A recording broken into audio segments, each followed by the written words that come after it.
Good morning, नमस्कार, स्वागत है सभी का एक और नई वीडियो में। आज हम लेके आए आपके लिए एसएससी एमटीएस जो 2023 में आपका हुआ था प्रीवियस ईयर के क्वेश्चंस, जिसके अंदर हम आप आज कवर करेंगे 1 सितंबर 2023 की शिफ्ट 3, जिसके अंदर हम इंग्लिश का पूरा एनालिसिस करेंगे, किस तरह का आपका पेपर आया था और किस तरह के क्वेश्चंस उसके अंदर पूछे गए थे।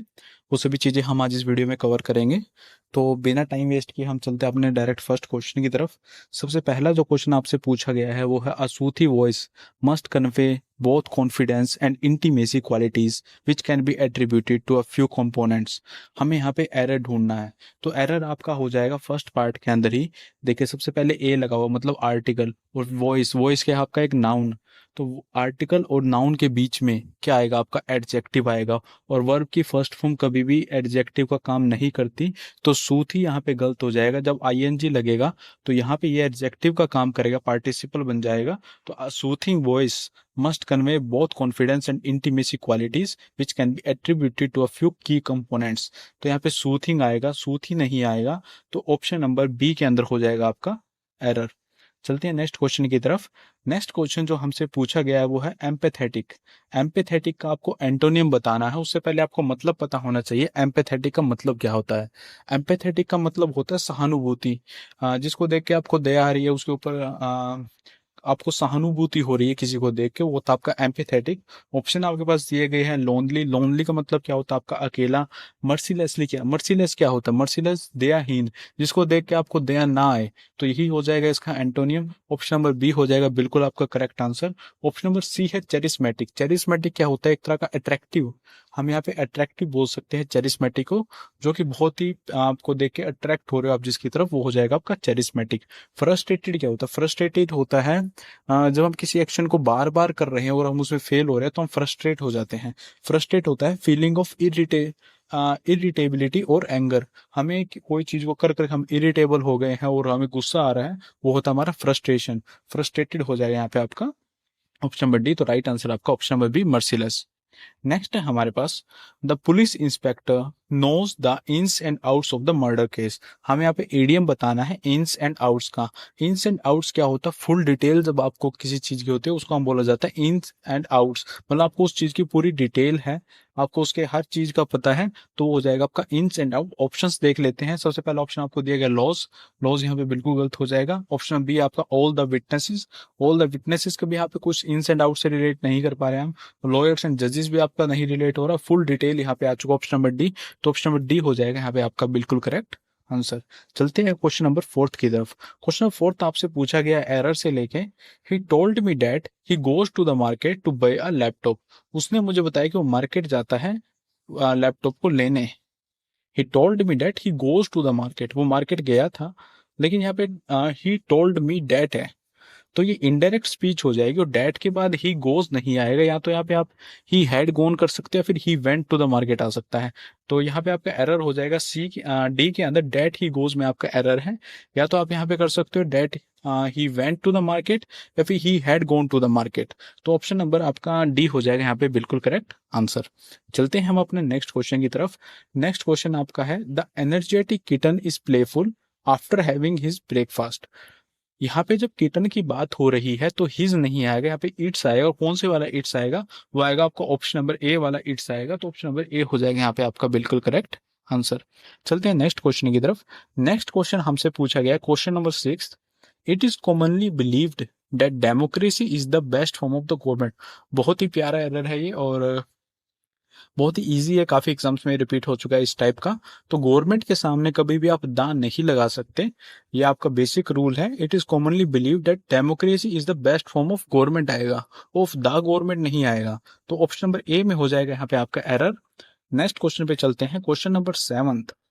क्वेश्चन नंबर 7 के अंदर आपको स्पेलिंग एरर बताना है। आपको 4 वर्ड्स हाईलाइट किए हुए हैं, इन चारों में से आपको बताना है कि एरर किस वर्ड के अंदर है। सबसे पहले देख लेते हैं रिएक्टिव। रिएक्टिव में ही गलती है, REACTIVE आएगा, EV आगे पीछे हो जाएगा यहाँ पे, तो हो जाएगी आपकी बिल्कुल करेक्ट स्पेलिंग।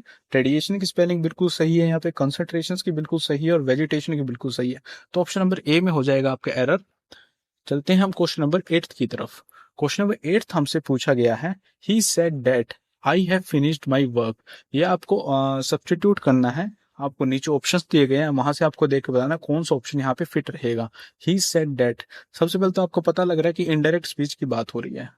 आधा क्वेश्चन तो आपका यही सोल्व हो गया जब आपको ये दिख गया कि ही सेड दैट की इनडायरेक्ट स्पीच की बात हो रही है। अब इनडायरेक्ट स्पीच में क्या आएगा? आई नहीं आएगा, क्योंकि he said that I have finished my work नहीं। आई किस में चेंज हो जाएगा? ही में चेंज हो जाएगा। और हैज किस में चेंज होता है? हैड में चेंज होता है। तो आपको वो ऑप्शन चूज करना है जिसके अंदर ही हैड है। ही हैड सिर्फ आपका एक ही ऑप्शन के अंदर है, वो option number A. He said that he had finished his work. My work नहीं आएगा, माई किस में चेंज हो जाएगा? आपका हिज में हो जाएगा। तो he said that he had finished his work, option number ए हो जाएगा यहाँ पे आपका क्वेश्चन नंबर 8 का राइट आंसर। चलते हैं हम नेक्स्ट क्वेश्चन की तरफ। नेक्स्ट क्वेश्चन में भी आपको स्पेलिंग बतानी है, 4 आपको स्पेलिंग्स हाईलाइट की हुई है, आपको बतानी है गलत स्पेलिंग इनमें से कौन सी है। पियानो की स्पेलिंग आपकी बिल्कुल सही है, इंटरेस्टिंग की स्पेलिंग भी आपकी बिल्कुल सही है, एनकाउंटर की स्पेलिंग यहाँ पे गलत हो जाएगी, ए नहीं आएगा, ई आर होता है एनकाउंटर में, लास्ट में ई आर आएगा, तो ऑप्शन नंबर डी हो जाएगा यहाँ पे आपका बिल्कुल करेक्ट आंसर। चलते हैं हम क्वेश्चन नंबर 10 की तरफ। क्वेश्चन नंबर 10 जो हमसे पूछा गया है वो है the executives were running around in circles without any success. यहाँ पे हमें इस इडियम का मतलब बताना है, running around in circles.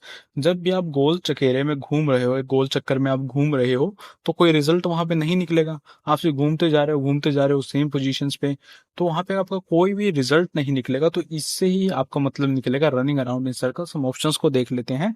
Achieving maximum mileage, maximum mileage का हमारा तो कोई रिजल्ट ही निकल रहा, वो एक ही गोल चक्कर में घूम रहा है बार बार। Suffering huge profit and losses, इसके भी यहाँ पे हम कोई रिलेशन नहीं बना पा रहे। सक्सेसफुली अकॉम्प्लिशेस द टारगेट, नहीं, टारगेट भी कहाँ अचीव कर रहा है, वो गोल गोल घूम रहा है, तो टारगेट तो अचीव हो ही नहीं रहा। Putting efforts into something that doesn't give a worthwhile result, हम किसी चीज में एफर्ट डाल रहे हैं, वो घूम रहा है, एफर्ट डाल रहा है अपना, लेकिन किसी रिजल्ट तक नहीं पहुंच पा रहा। वही हो जाएगा आपका बिल्कुल राइट आंसर कि putting effort into something that doesn't give a worthwhile result. चलते हैं हम क्वेश्चन नंबर 11 की तरफ। क्वेश्चन नंबर 11 हमसे पूछा गया है, many great people born in that small village. बहुत ही बड़े बड़े, मतलब हम बोल सकते हैं महान योद्धा, एक तरह से हम बोल सकते ग्रेट पीपल, और born in that small village, इस स्मॉल विलेज पैदा हुए थे। पैदा हुए थे ना, पैदा हुए तो नहीं है, पैदा हुए थे। तो बोर्न नहीं आएगा, वॉज बोर्न आएगा, फिर वर बोर्न आएगा। लेकिन मैनी ग्रेट पीपल, बहुत ज्यादा लोगों की बात हो रही है, तो प्लूरल सेंस में जाएंगे हम। प्लूरल सेंस में यहाँ पे क्या आ जाएगा? वर बोर्न आ जाएगा आपका right answer, option number D हो जाएगा यहाँ पे आपका बिल्कुल करेक्ट। चलते हैं क्वेश्चन नंबर 12 की तरफ। क्वेश्चन नंबर 12 आपसे पूछा गया है, he was carefullest while stealing the crown jewels. यहाँ पे ये एरर का क्वेश्चन है, ही वॉज केयरफुलेस्ट। केयरफुलेस्ट तो कोई फॉर्म ही नहीं होती केयरफुल की, तो केयरफुलेस्ट यहाँ पे आपको गलत, सबसे पहले तो हमें ये देखना है।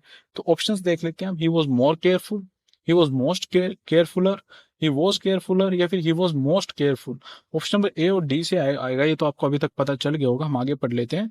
While stealing the crown jewels, तो जहां तक, हाँ, मोस्ट केयरफुल और मोर केयरफुल में आपको बताना है। तो यहाँ पे क्या आएगा? मोर केयरफुल आएगा या फिर मोस्ट केयरफुल आएगा? तो यहाँ पे आएगा आपका मोस्ट केयरफुल, सुपरलेटिव के अंदर आपको लेके जाना है। He was most careful while stealing the crown jewels. Next question है हमारे पास, हेजिटेट। हेजिटेट का आपको सिनोनियम बताना है। हेजिटेट का मतलब क्या होता है? सबसे पहले तो आपको ये पता होना चाहिए। हेजिटेट होता है, जैसे हम बोल रहे हैं बीच में हमें हेजिटेशन हो रही है, हम रुक रुक के बोल रहे हैं किसी चीज को, वो तो आपका हेजिटेट। हेजिटेट का अलग एक और सिनोनिम क्या हो सकता है आपका? डीथर, पॉज, ये आपके सिनोनिम होते हैं हेजिटेट के। और आपको ऑप्शंस दिए गए हैं। ब्लैबर, ब्लैबर का क्या मतलब होता है? To talk in a wait at other thing is silly और एनोइंग, मतलब बेतुकी बातें करना, हम इसको बोल सकते हैं ब्लैबर। ब्लैबर जो बेतुकी बातें कोई कर रहा है तो वो हम बोल सकते हैं ब्लैबर कर रहे हैं। रिकॉयल क्या होता है? जब भी हम मान लो कोई गन शूट कर रहे हैं तो हमें एकदम से बैक आते हैं, पीछे होता है हमारा हाथ, तो होता है recoil. To quickly move away from somebody. Conceal क्या होता है? कंसील होता है हाइड करना, कंसील आपका होता है हाइड। फोल्टर क्या होता है? फोल्टर भी आपका हेजिटेट का ही सिनोनिम होता है। तो यहाँ से आपको हेजिटेट के 3 सिनोनिम पता चल गए। हेजिटेट के 3 सिनोनिम कौन कौन से है? डीथर, पोज या फिर फेल्टर। चलते हैं नेक्स्ट क्वेश्चन की तरफ। Question number 14। क्वेश्चन नंबर 14 में आपको स्पेलिंग एरर ढूंढना है। We can also contribute to preservation of water bodies by not dumping our garbage in them. सबसे पहले हम बात करते हैं कि एरर आपको कहाँ पे? We can also contribute to preservation of water bodies by not dumping की स्पेलिंग पहले में गलत है, दूसरे में देख लेते हैं, we can also contribute to preservation of water bodies by not dumping our garbage in them. तो बी के अंदर कोई भी एरर नहीं है, तो बी हो जाएगा आपका बिल्कुल correct answer. Option number C में देख लेते हैं, वी कैन आल्सो कंट्रीब्यूट की स्पेलिंग यहाँ पे गलत है सी के अंदर, और डी के अंदर we can also contribute to preservation of water bodies by not dumping our garbage की स्पेलिंग यहाँ पे गलत है ऑप्शन नंबर डी के अंदर, तो ऑप्शन नंबर बी हो जाएगा यहाँ पे आपका बिल्कुल करेक्ट आंसर। चलते हैं नेक्स्ट क्वेश्चन की तरफ। क्वेश्चन नंबर 15 आपसे पूछा गया है, कोल ईटर डे का आपको ईडीएम बताना है, और ये ऐसा ईडीएम है जो कि एसएससी काफी बार एग्जाम्स में रिपीट कर चुका है। 2023 में तो काफी बार एग्जाम्स में रिपीट हुआ था, और 2024 के सीपीयू में भी ये क्वेश्चन आपका रिपीट हुआ है अभी रिसेंटली। तो कोल ईटर डे का क्या मतलब होता है कि आपने आज का काम समाप्त कर दिया और अब आप जा रहे हो, अपने घर जा रहे हो, फिर जो भी कर रहे हो आप रेस्ट के लिए जा रहे हो। कोल ईटर डे का मतलब होता है बस आज के लिए इतना बहुत है। तो ऑप्शन के साथ चलते हैं हम। To have the greatest day ever, ये तो ऐसा नहीं होता। टू स्टॉप वर्किंग, हाँ ऑप्शन नंबर बी हो जाएगा यहाँ पे, टू स्टॉप वर्किंग हो जाएगा आपका बिल्कुल correct answer. Option number C आपको दिया गया था, to be very straight forward, नहीं स्ट्रेट फॉरवर्ड का भी यहाँ पे कोई जिक्र नहीं है। To effort for something as something, नहीं, ऑप्शन नंबर बी ही हो जाएगा यहाँ पे आपका बिल्कुल करेक्ट आंसर। चलते हैं हम क्वेश्चन नंबर 16 की तरफ। स्टर्न का क्या मतलब होता है? स्टर्न का आपको एंटोनियम बताना है यहाँ पे, लेकिन स्टर्न का आपको मतलब भी पता होना चाहिए। स्टर्न का मतलब होता क्या है? स्टर्न का मतलब होता है कोई चीज बहुत ज्यादा सीरियस है, बहुत ज्यादा जो आप जिसको देख के मतलब बहुत स्ट्रिक्ट हम बोल सकते हैं, स्टर्न होता है स्ट्रिक्ट पर्सन। तो ऑप्शन देख लेते हैं हम। स्टेबल, स्टेबल नहीं है। सिंसियर, इसका एंटोनिम नहीं हो सकता।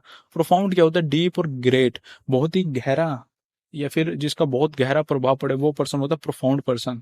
लेनियंट, लेनियंट क्या होता है? मर्सीफुल या फिर काइंड हार्टेड, जिसको दूसरों पे दया आए। अब स्टर्न है, सीरियस है, लेनियंट है जिसको दूसरों पे दया आए। तो ऑप्शन नंबर डी हो जाएगा यहाँ पे आपका बिल्कुल करेक्ट आंसर। नेक्स्ट है हमारे पास, his older brothers were quite willing that he should went to sea. हमें यहाँ पे एरर ढूंढना है, मतलब वेंट टू को हमें चेंज करना है, कौन सी फॉर्म ऑफ वर्ब यहाँ पे आएगी। सबसे पहले तो वर्ब की सेकंड फॉर्म के साथ टू नहीं आएगा, तो यहाँ पे नहीं सॉरी, शुड के साथ आपका वर्ब की सेकंड फॉर्म नहीं आएगी, क्योंकि मॉडल है, मॉडल के साथ आपकी वर्ब की सेकंड फॉर्म नहीं आ सकती, तो ये तो यहाँ पे गलत हो जाएगा। हम ऑप्शंस देख लेते हैं। ही हैड, शुड हैड गोड, नहीं शुड हैड तो नहीं आ सकता, क्योंकि ये भी वर्ब की सेकंड फॉर्म है had. Should have gone in C, should have gone in C, should have gone to see, if should have should go to see, तो should go to see आएगा यहाँ पे आपका। went किस में change हो जाएगा? वर्ब की फर्स्ट फॉर्म में चेंज हो जाएगा, क्योंकि मॉडल के साथ ओनली आपकी वर्ब की फर्स्ट फॉर्म लग सकती है, तो ऑप्शन नंबर डी हो जाएगा यहाँ पे आपका बिल्कुल करेक्ट आंसर। नेक्स्ट क्वेश्चन है हमारे पास, सेम हमारे पास फिर से एरर का क्वेश्चन है। It is true that learning English is essential for professionals to survive. To के साथ भी वर्ब की सेकंड फॉर्म यूज नहीं हो सकती, या तो टू के साथ वर्ब की फर्स्ट फॉर्म आएगी, या टू के साथ वर्ब की फर्स्ट फॉर्म प्लस आईएनजी आएगा। वर्ब की सेकंड फॉर्म किसी भी केस में आपकी यूज नहीं हो सकती, तो यहाँ पे ये गलत हो जाएगा। टू सर्वाइव की जगह यहाँ पे क्या आएगा? To be survive. To be survive भी नहीं हो सकता, क्योंकि बी आ गया यहाँ पे, और ऑप्शन नंबर ए भी हो जाएगा आपका बिल्कुल एलिमिनेट। हैविंग टू सर्वाइव या फिर फॉर सर्वाइविंग, तो यहाँ पे ऑप्शन नंबर डी हो जाएगा for surviving. It is true that learning English is essential for professionals for surviving the national and international competitors. Next question है हमारे पास, question number 19। The tigress that was killed by the villagers was not only a man eater dash a mother। not only के साथ क्या आता है आपका? but also आएगा, तो but also पे आप आंख बंद करके निशाना लगा दीजिए, ऑप्शन नंबर बी हो जाएगा यहाँ पे आपका बिल्कुल करेक्ट आंसर। नेक्स्ट है हमारे पास question number 20। Spill the beans. Spill the beans भी एक ऐसा इडियम है जो कोई बार बार रिपीट हो रहा है आपके एग्जाम्स के अंदर। स्पिल द बीन्स का मतलब क्या होता है? सीक्रेट को रिवील कर देना, लोगों के सामने सीक्रेट को बता देना, वो होता है आपका spill the beans. Option number ए आपका एक्सीलेंट हेल्थ, नहीं। बिहेव और speak in the rash manner, ये भी नहीं होगा। थिंग्स ऑलवेज गेट वर्स, ये भी नहीं होगा। To reveal a secret, option number D हो जाएगा आपका बिल्कुल correct answer. Spill the beans का मतलब होता है to reveal a secret. Next question है हमारे पास, read the passage and answer the following. हमें पैसेज को रीड करके क्वेश्चंस का आंसर देना है, जो फिल इन द ब्लैंक्स उनको पूरा करना है। सबसे पहले हम पैराग्राफ को रीड कर लेते हैं। Photosynthesis is the dash used by plants, algae and some bacteria to turn sunlight into energy। Photosynthesis एक ऐसा प्रोसेस है जिसके अंदर प्लांट्स, एल्गी और कुछ बैक्टीरिया सनलाइट लेते हैं और उसको एनर्जी में कन्वर्ट करते हैं। The process chemically dash carbon dioxide and water into food and oxygen. जो ये प्रोसेस है ये केमिकली कार्बन डाइऑक्साइड और वाटर को चेंज कर देता है, किसके अंदर? फूड और ऑक्सीजन के अंदर। The chemical reaction often dash on a pigment called chlorophyll. जो एक केमिकल रिएक्शन कहाँ पे होता है? एक पिगमेंट के अंदर होता है, जो कि होता है क्लोरोफिल, जो कि प्लांट की लीफ के अंदर पाया जाता है। है, which give plants their green colour, जिसकी वजह से उनका कलर है वो ग्रीन होता है। Photosynthesis is also the dash our planet is blanketed in an oxygen rich environment। Photosynthesis की वजह से ही जो हमारा एटमॉस्फेयर है वो ऑक्सीजन रिच है। ऑक्सीजन रिच का क्या मतलब है कि हमारे एटमॉस्फेयर में ऑक्सीजन ही सबसे ज्यादा, उसका प्रभाव किसकी वजह से ऑक्सीजन सबसे ज्यादा, फोटोसिंथेसिस प्रोसेस की वजह से हमारे एटमॉस्फेयर में ऑक्सीजन का लेवल बहुत ज्यादा है। Plant absorb carbon dioxide from the dash air and release water and oxygen via microscopic pores on their leaves called stomata.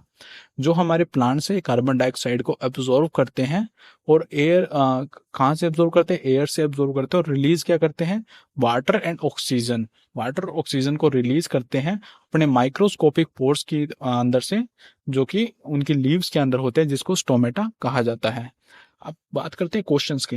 सबसे पहला क्वेश्चन आपका, photosynthesis is the dash used by plants. Photosynthesis is the, option के साथ देख लेते हैं, process, gas, chairs या फिर एरिया। तो यहाँ पे ऑप्शन नंबर ए हो जाएगा, प्रोसेस हो जाएगा आपका बिल्कुल करेक्ट आंसर। नेक्स्ट है हमारे पास, the process chemically dash carbon dioxide and water into food and oxygen. ये प्रोसेस है कार्बन डाइऑक्साइड को वाटर और फूड में चेंज कर देता है। हाँ, तो यहाँ पे the process chemically converts exceeds great, यहाँ पे आएगा ऑप्शन नंबर ए आपका, कन्वर्ट्स हो जाएगा बिल्कुल आपका करेक्ट आंसर। नेक्स्ट है हमारे पास, the chemical reaction often dash on a pigment. जो केमिकल रिएक्शन है पिगमेंट में होता है, रिलाइज, क्रिएट्स, होप्स या वाइंड्स। तो रिलाइज में आएगा क्योंकि उसके अंदर होता है, पिगमेंट के अंदर होता है, relies on a pigment called chlorophyll. Next है हमारे पास, photosynthesis is also the dash of planet is blanketed in oxygen rich. Photosynthesis goal है ये हमारा, फोटोसिंथेसिस सेंस है, रीजन है या फिर ओकेजन है। फोटोसिंथेसिस एक रीजन है जिसकी वजह से हमारे ऑक्सीजन को रिच, हमारा जो एटमॉस्फेयर वो ऑक्सीजन रिच एटमॉस्फेयर है, तो ये रीजन आ जाएगा, ऑप्शन नंबर सी हो जाएगा यहाँ पे आपका बिल्कुल करेक्ट आंसर। नेक्स्ट है हमारे पास, plants absorb carbon dioxide from the dash air and release water and oxygen via microscopic pores on their leaves called stomata. जो प्लांट है वो एब्जॉर्ब करते हैं कार्बन डाइऑक्साइड को अफर, डिस्टेंट, सराउंडिंग या फिर क्लोज। तो यहाँ पे ऑप्शन नंबर सी हो जाएगा आपका, सराउंडिंग हो जाएगा बिल्कुल करेक्ट आंसर। ये थी आपकी एसएससी एमटीएस की 1 सितंबर की शिफ्ट 3, और उम्मीद करते हैं कि आपको ये एनालिसिस पसंद आ रहा है। तो अगर वीडियो आपको पसंद आ रही है तो चैनल को सब्सक्राइब कर देना। अगर आप टेलीग्राम पर नहीं ज्वाइन हो तो टेलीग्राम को जरूर ज्वाइन कर लेना, क्योंकि बहुत ही महत्वपूर्ण कंटेंट आपको टाइम टू टाइम टेलीग्राम पर मिलता रहता है, और उसकी पीडीएफ भी जस्ट वीडियो के बाद आपको टेलीग्राम पर अपलोड कर दी जाएगी। तो टेलीग्राम को ज्वाइन करना मत भूलना। तो मिलते हैं अगले वीडियो में, तब तक के लिए जय हिंद, जय भारत।